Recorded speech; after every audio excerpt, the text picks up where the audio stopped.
Perkenalkan, nama saya Gusti Purnomo Aji. Pada video kali ini saya akan menerangkan tentang tahap perkembangan prenatal dan neonatal.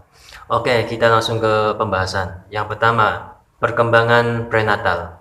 Kata prenatal terdiri dari dua kata, yakni pre yang artinya sebelum dan natal yang artinya kelahiran. Jadi, prenatal adalah masa sebelum kelahiran.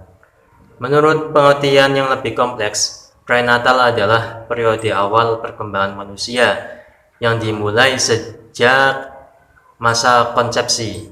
Apa itu konsepsi?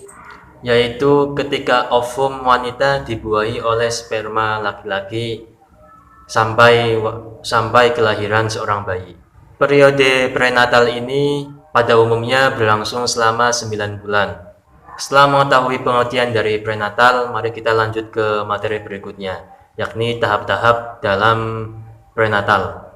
Dalam perspektif Islam sendiri, sudah dijelaskan di dalam Al-Quran, yakni tepatnya terdapat dalam surat Al-Mu'minun ayat 12-14. وَلَقَدْ خَلَقْنَا الْإِنسَانَ مِنْ سُلَالَةٍ مِنْ طِينٍ ثُمَّ جَعَلْنَاهُ نُطْفَةً فِي قَرَارٍ مَكِينٍ ثُمَّ خَلَقْنَا النُّطْفَةَ عَلَقَةً فَخَلَقْنَا الْعَلَقَةَ مُضْغَةً فَخَلَقْنَا الْمُضْغَةَ عِظَامًا فَكَسَوْنَا الْعِظَامَ لَحْمًا ثُمَّ أَنشَأْنَاهُ خَلْقًا آخَرَ فَتَبَارَكَ اللَّهُ أَحْسَنُ الْخَالِقِينَ.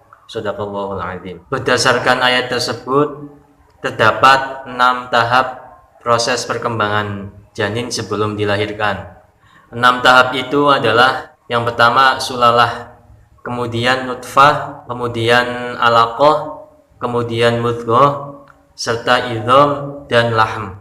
Arti dari ke-6 tahap tadi adalah pertama sulalah, yang berarti saripati, kemudian nutfah, yang berarti air mani, alaqah yang berarti segumpal darah, mudghah adalah segumpal daging, serta idham yang artinya tulang belulang, dan lahm yang artinya daging.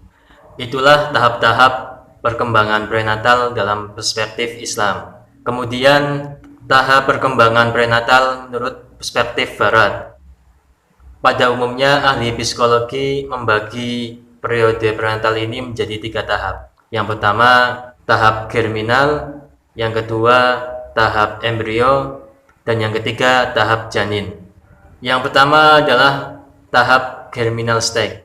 Tahap germinal ini juga disebut dengan tahap zigot, ovum, atau di dalam Islam disebut dengan nutfah. Tahap ini biasanya berlangsung selama 2 minggu pertama kehidupan, yakni dimulai sejak pertemuan antara sel sperma laki-laki dengan sel ovum perempuan. Kemudian yang kedua, periode dari perkembangan prenatal ini disebut embrio.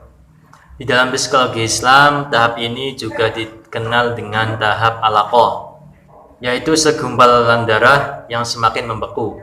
Tahap embrio ini dimulai dari 2 minggu sampai 8 minggu setelah pembuahan. Periode ketiga dari perkembangan masa prenatal disebut dengan tahap janin. Tahap ini di dalam psikologi Islam disebut juga dengan periode mudghah. Periode ini dimulai dari usia 9 minggu sampai lahir. Menurut psikologi Islam, setelah janin dalam kandungan berusia genap 4 bulan, yakni tandanya ketika janin tersebut sudah berbentuk sebagai manusia, maka ditiupkan ruh ke dalam janin tersebut.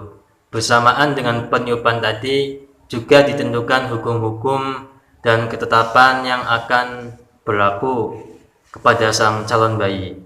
Dengan ditiupkan ruh oleh Allah kepada janin, maka pada bulan keempat dan kelima, ibu yang mengandung sudah bisa merasakan gerakan-gerakan dalam janinnya, seperti menonjol-nonjol dan menendang-nendang. Demikianlah tadi tahap perkembangan prenatal. Pembahasan berikutnya adalah tentang tahap setelah tahap prenatal tadi, yakni masa di mana bayi baru lahir, yang juga bisa disebut dengan neonatal.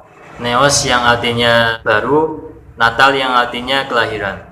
Jadi neonatal adalah masa di mana bayi baru lahir. Selama waktu ini bayi harus menyesuaikan diri dengan lingkungan yang seluruhnya baru, yakni di luar rahim ibu. Masa ini dimulai dari kelahiran dan berakhir pada saat bayi menjelang 2 minggu.